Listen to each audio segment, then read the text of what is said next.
દાખલો ખોલો. વિડીયો ચાલુ કર્યો કે મેં? હા ને? નહીં મેં જોઈ લેમ.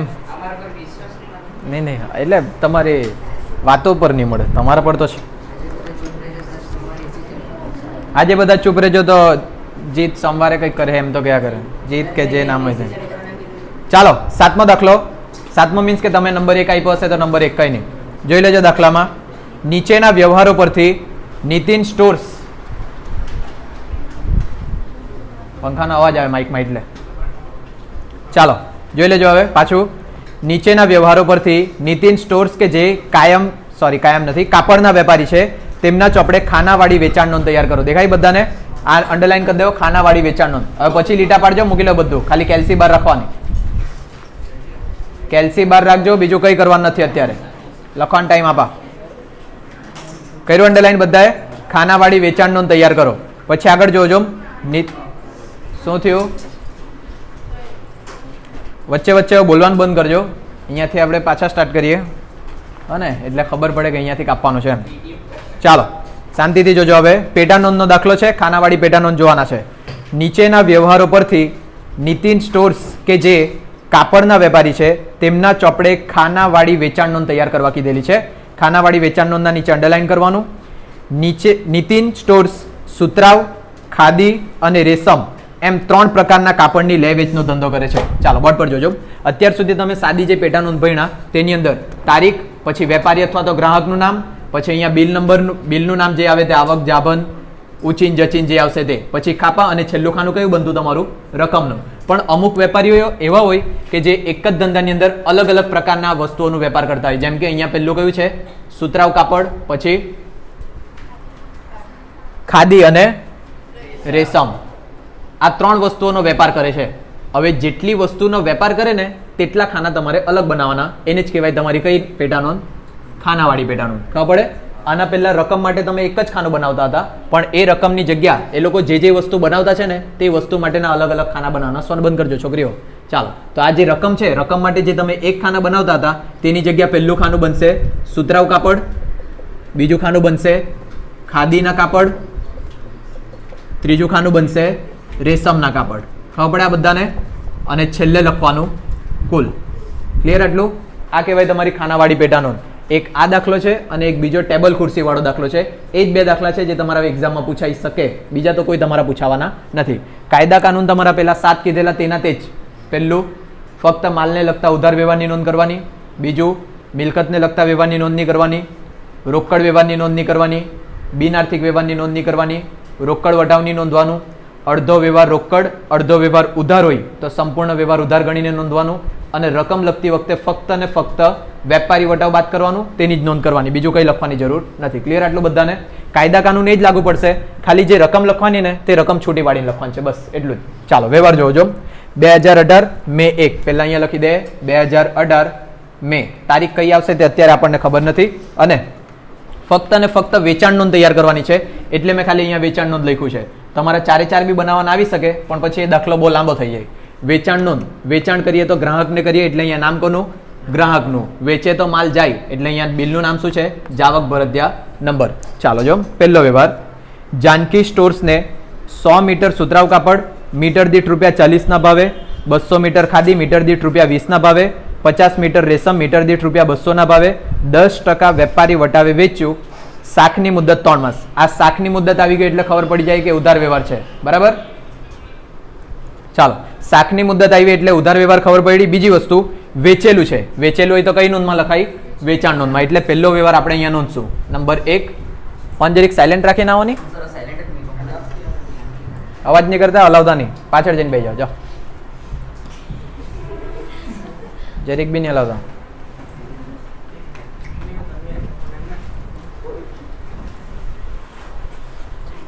ચાલો પહેલા વ્યવહારમાં નામ શું છે? જાનકી સ્ટોર્સ ખાતે. જાનકી સ્ટોર્સ ખાતે. કોઈ બિલ નંબર આપેલું છે? આ અત્યારે આવ્યા તે ફટાફટ નોટ કાઢો ને શાંતિથી બેસી જાઓ. બિલ નંબર કેટલું છે? 125. એટલે જાભનમાં લખી દે. ક્યાં રખડતા હતા તમે લોકો બધા? જે હોય તે વિડીયો રખડતા હતા. ચાલો ક્લિયર થાય. પહેલા તો ગ્રાહકના નામમાં જાનકી સ્ટોર્સ ખાતે બિલ નંબર તમારું 125. હવે રકમ માટે જોજો બધા ધ્યાનથી. અહીંયા લખી દે મે 1, ઉપર જોવાનું બધાએ. મે 1 માટે સૌથી પહેલા સુતરાઉ કાપડ માટેની ગણતરી અહીંયા ટૂંકમાં લખી દેતો છે. સુતરાઉ કાપડ જો જેમ સુતરાઉ કાપડ માટે શું કીધેલું છે, 100 મીટર સુતરાઉ કાપડ મીટર દીઠ ₹40, એટલે 100 મીટર ગુણ્યા મીટર દીઠ ભાવ કેટલો એનો ₹40. એટલે સુતરાઉ કાપડનો ભાવ કેટલો થવાનો 100 ગુણ્યા 40 એટલે 4000. અને આ જે 4000 રકમ આવી તમને કીધેલું છે છેલ્લો કાયદો, ફક્ત અને ફક્ત વેપારી વટાવ બાદ કરવાનું અને રકમ લખવાની. વેપારી વટાવ છે 10% વેપારી વટાવ દેખાય બધાને, તો આ -10% એટલે કેટલા આવી જશે ₹3600. ક્લિયર આ બધાને પૈસા? અને બસ પૈસાનું જ ધ્યાનમાં રાખવાનું છે, બાકી બધી ડિટેલ તો આવડે. સુતરાઉ કાપડ જે છે 100 મીટર છે, 1 મીટરનો ₹40 ભાવ એટલે ટોટલ કેટલા થઈ ગયા 4000. અને 4000 માંથી 10% બાદ કરીને કેટલા 3600. એટલે આ સુતરાઉ કાપડમાં આવી ગયા 3600. ભૂસું આ પેલું. ચાલો સુતરાઉ કાપડ પછી બીજું કયું કાપડ છે એની જ સાથે ખાદી ને. અહીંયા લખીએ ખાદી. ખાદી કેટલા મીટર છે 200 મીટર અને મીટર દીઠ ભાવ કેટલો છે 20. કરો 200 ગુણ્યા 20 4000. એમાંથી બી 10% વેપારી વટાવ બાદ કરવાનો એટલે કેટલા આવી જાય 3600. એટલે અહીંયા ખાદીના કાપડમાં બી લખીએ 3600. પછી રેશમ. અહીંયા લખીએ રેશમ. રેશમ કેટલું છે મીટર 50 મીટર અને મીટર દીઠ ભાવ 200. કેટલા થાય 10000. 10000 માંથી 10% વેપારી વટાવ બાદ કરો એટલે કેટલા 9000. એટલે અહીંયા આવશે 9000 અને 3 નું ટોટલ કાથી 81000 આવી ગયું 16200. ક્લિયર બધાને? આ બસ આટલું જ છે તમારું ચેન્જ. દાખલામાં બીજું કોઈ ચેન્જ નથી. હા ને? ચાલો સેકન્ડ વ્યવહાર. તારીખ કઈ છે 8 તારીખ. 8 તારીખમાં જો ગોપી ટ્રેડર્સને 200 મીટર સુતરાઉ કાપડ મીટર દીઠ ₹60 ભાવે અને 80 મીટર રેશમ મીટર દીઠ ₹190 ભાવે 10% વેપારી વટાવે 2 માસની શાક પર વેચ્યો. શાક વડાવી ગયું મારે જાઓ જાઓ જાઓ શું કરવાનું ઉભરાઈને? રવિવાર છે 15-20 મિનિટ મોડા આવ્યા કરે. વિડીયો તો હવે બધાને ખબર જ છે કે હું છે બધું. આપણું સ્કૂલનું નામ નહીં લઈ શકું મેં ખાલી. ચાલો જોઈ લો અહીંયા બધા. ગોપી ટ્રેડર્સને 200 મીટર જે આપેલું તો અંદર વાક્ય ક્યાં પહોંચેલા હતા આપણે 2 માસની શાક પર. જો શાક શબ્દ આવી ગયો એટલે તરત ખબર પડી જાય કેવો વ્યવહાર ઉધાર વ્યવહાર. અને ઉધાર વ્યવહારો એટલે ચોપડે નોંધ કરવાની. વેચેલું છે એટલે વેચાણ નોંધમાં જ કરવાની. એટલે બીજી તારીખ બી નોંધાશે. કઈ તારીખ છે 8. વ્યક્તિનું નામ શું છે ગોપી ટ્રેડર્સ. એટલે ગ્રાહકમાં લખીએ ગોપી ટ્રેડર્સ ખાતે. બિલ નંબર હોય તો શોધી લો પહેલા જ 126. દેખાયું બધાને? ચાલો એટલે જાબાનમાં લખી દે 126. હવે પૈસા લખવાના, સાઈડ પર ગણતરી નથી બતાવવાનો, ડાયરેક્ટ ગણજો કેલ્સીવર. ગોપી ટ્રેડર્સને 200 મીટર સુતરાઉ કાપડ મીટર દીઠ 60. 200 ગુણ્યા 60 12000. વેપારી વટાવ છે 10%. માઇનસ કરીને લખાવો 10800. ક્લિયર થાય બધાને કે બતાવવા પડે ગણતરી? ચાલશે? પેપરમાં બતાવવાની જરૂર નથી. ચાલો નેક્સ્ટ. એના પછી રેશમની વાત કરી છે, ખાદીની વાત કરતા નથી. કેમ બેનો તમારું આજે આવું થઈ જવાનું? ઇજ્જત જ ઉડાઈ નાખ્યા કરે બે વિડીયોમાં. હા કાં રહી ગયેલા બધા આટલા આજે? રિક્ષા નહીં મળેલી. મને તમે વોટ આપે તો અમે બનાવું ને રસ્તો. તમે કાં વોટ આપ્યા ઘરમાં? 3 વાર તો ઊભી રહી અમે, 3 વાર તો હારી ગયો. પણ તમારી ઉંમર બી નહીં મળે ને વોટ આપવા વાળી. ચાલો બસ નેક્સ્ટ. હવે 200 મીટર સુતરાઉ કાપડ મીટર દીઠ ₹60 ભાવે. છોકરીઓ શાંતિ રાખો હવે. અને એના પછી જો 80 મીટર રેશમ. હવે પાછું તમે ખાદીમાં લખી દે તો ખોટું પડી જાય. 80 મીટર રેશમ મીટર દીઠ 190. ગુણાકાર કરો 18200 15200. એમાંથી વેપારી વટાવ બાદ કરો 10%. 13680. ખાદીના કાપડની વાત કરેલી છે અંદર? નથી કરેલી. પણ આગળ કંઈક બીજું બી કીધેલું હતું તે આપણે વાંચ્યું નહીં. ગોપી ટ્રેડર્સે તરત જ અડધા નાણાં રોકડેથી ચૂકવી આપ્યા. જો અડધા નાણાં રોકડેથી ચૂકવ્યા એટલે અડધા ઉધાર. જો અડધો વ્યવહાર રોકડ ને અડધો વ્યવહાર ઉધાર હોય તો સંપૂર્ણ ઉધાર ગણીને આપણે નોંધ કરવાની. એટલે ખોટું તો કંઈ નથી. મારો ટોટલ 24480. ચાલો આગળ 15 તારીખ. નિસર્ગ ટ્રેડિંગ કંપનીને શું થયું? નિસર્ગ ટ્રેડિંગ કંપનીને 100 મીટર ખાદી અને 50 મીટર રેશમ અનુક્રમે ₹40 અને ₹200 ભાવે વેચ્યા. નિસર્ગ ટ્રેડિંગ કંપનીએ 10% વેપારી વટાવ અને 10% રોકડ વટાવે નાણાં રોકડેથી તરત જ ચૂકવી દીધા. તરત ચૂકવી દીધા એટલે કેવો વ્યવહાર? રોકડ વ્યવહાર. કાં બિનઆર્થિક? રોકડ વ્યવહારો એટલે તમારે પેટા નોંધની અંદર નોંધ કરવાની નહીં, ચોકડીમાં જ દેવાય એ વ્યવહારને. ચાલો 20 તારીખ, પ્રીતિ સ્ટોર્સ 40 મીટર ખાદી, 60 મીટર સુતરાઉ કાપડ અને 100 મીટર રેશમ કાપડ મોકલવાનો ઓર્ડર આપ્યો. ઓર્ડર આપ્યો એટલે કયો વ્યવહાર? બિનઆર્થિક વ્યવહારની ચોપડે નોંધ નહીં થાય એટલે ચોકડી મારો. 22 તારીખ, પ્રીતિ સ્ટોર્સને બિલ નંબર 128 હેઠળ ઓર્ડર પ્રમાણેનો માલ અનુક્રમે 30 મીટર દીઠ, 50 મીટર દીઠ અને 220 મીટર દીઠ ભાવે 10% વેપારી વટાવે મોકલી આપ્યો. હવે જો ઉપર 20 તારીખે જે ઓર્ડર આપેલો તે કઈ તારીખે પૂરો થયો? 22 તારીખે. એટલે આપણે અહીંયા 22 તારીખની નોંધ કરીએ. મે 22. વ્યક્તિનું નામ છે પ્રીતિ સ્ટોર્સ. અહીંયા લખીએ પ્રીતિ સ્ટોર્સ ખાધે. બિલ નંબર જેવું કંઈક છે 128, એટલે બિલ નંબરમાં 128 લખી દે. હવે જોજો 20 તારીખના વ્યવહારમાં મીટર આપ્યા છે અને 22 તારીખના વ્યવહારમાં મીટર દીઠ ભાવ આપેલા છે. પ્રીતિ સ્ટોર્સ 40 મીટર ખાદી દેખાય 20 તારીખના વ્યવહારમાં 40 મીટર ખાદી અને નીચે મીટર દીઠ ભાવ કેટલો આપેલો છે ખાદીનો? 30 રૂપિયા. આવો હવે તમારી જ વાટ હતી. કઈ નહીં, ક્લાસ તો ભરાઈ ગયો કમસે કમ. બીજા નવા ક્યાંથી આવવાના? જૂના જ છે. હા હા લઈ લો, જો ઉતારી મૂકો તમે. ચાલો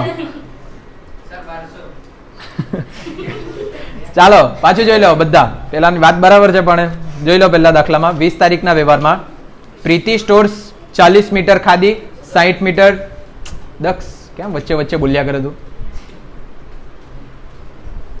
જો શાંતિથી. પ્રીતિ સ્ટોર્સ 40 મીટર ખાદી, 60 મીટર સુતરાઉ કાપડ અને 100 મીટર રેશમ કાપડનો ઓર્ડર આપ્યો. 22 તારીખે ઓર્ડર પૂરો થયો અને 22 તારીખે ભાવ નક્કી થયો. જો 40 મીટર ખાદી, નીચે મીટર દીઠ ભાવ કેટલો છે? 30. 40 ગુણ્યા 30 કરો એટલે કેટલા આવે? 1200. 1200 માંથી 10% વેપારી વટાવ બાદ કરો. 1080 લખું કાં? સુતરાઉ ખાદી કે રેશમ? ખાદીમાં 1080. ચાલો પછી નેક્સ્ટ. સુતરાઉ કાપડ છે 60 મીટર, એનો ભાવ છે 50 રૂપિયા. 60 ગુણ્યા 50 3000. 10% વેપારી વટાવ બાદ કરો. 2700. 2700 લખું કાં?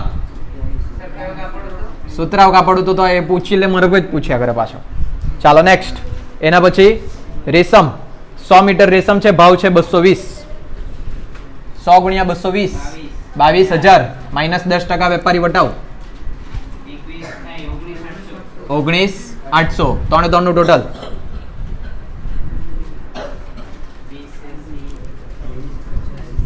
20000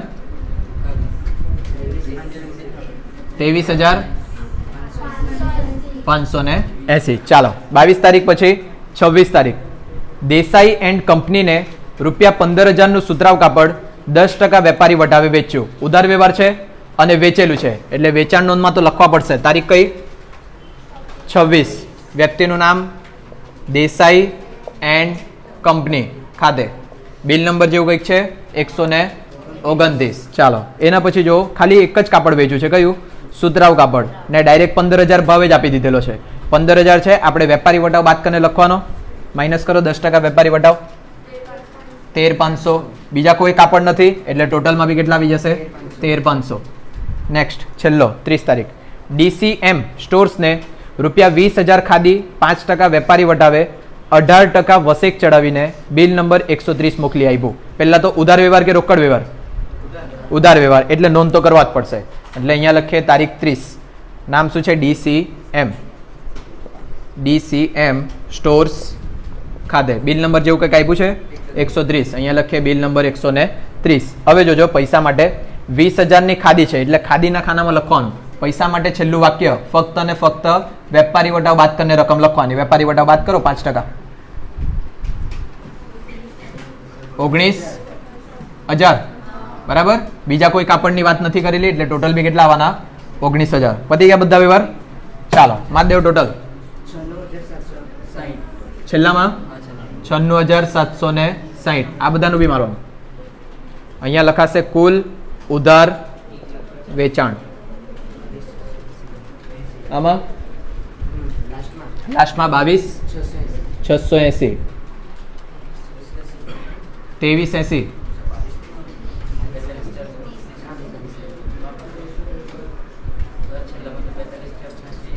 છેલ્લામાં આમાં મને તો આ બરાબર લાગતું નહીં, ખોટું છે. 42,480. પછી આમાં આ બરાબર છે 2380 કે 23,680 બરાબર. પછી આનું કરો ટોટલ 30,600 અને આ 3 નું ટોટલ કરી જો 96,760 આવે તો પરફેક્ટ આવી જાય. હા ને, બસ આ જ છે તમારો દાખલો. કઈ છે ગૂંચવાડવામાં? કઈ નથી કરવાનું, ખાલી ધ્યાનમાં રાખજો. આ સુતરાઉ કાપડ કોઈ વખત આપશે, બોર્ડ પર જોઈ લો ને છેલ્લી વખત. આ સુતરાઉ કાપડ આપે, પછી ખાદીના કાપડ આપે અને રેશમના કાપડ. એટલે આપણે 3 અલગ અલગ ખાના બનાવ્યા રકમ માટે અને છેલ્લે ખાનું બનાવ્યું કુલનું. આ જે પેટા નોંધ તૈયાર કરે તેને કઈ પેટા નોંધ કહેવાય? ખાનાવાળી પેટા નોંધ. હવે ધારો કે તમને એમ કે સુતરાઉ કાપડ 10 મીટર, 1 મીટરનો ભાવ 100 રૂપિયા એટલે 1000 રૂપિયા થાય. તેવી જ રીતના ખાદીના કાપડ 50 મીટર, 1 મીટરનો ભાવ 10 રૂપિયા તો કેટલા રૂપિયા થાય? 500 રૂપિયા. પછી ધારો કે રેશમ એમ કે 100 મીટર અને 1 મીટરનો ભાવ 100 રૂપિયા એટલે કેટલા થઈ જવાના? 10,000. બરાબર. આ જે તમારી રકમ આવે તેમાંથી ખાલી કયો વટાવ બાદ કરવાનો? વેપારી વટાવ. અને ફાઇનલ રકમ લખવાની. બસ બીજું કંઈ વિચારવાનું નથી. જીએસટી આપે, મજૂરી આપે, એનાથી કઈ લાગે વળગે નહીં તમને. ક્લિયર બધાને આટલું? આવો એક સેમ દાખલો હોમવર્ક આપા લખી લો. હમણાં ગણવાનો ટાઈમ નહીં મળે.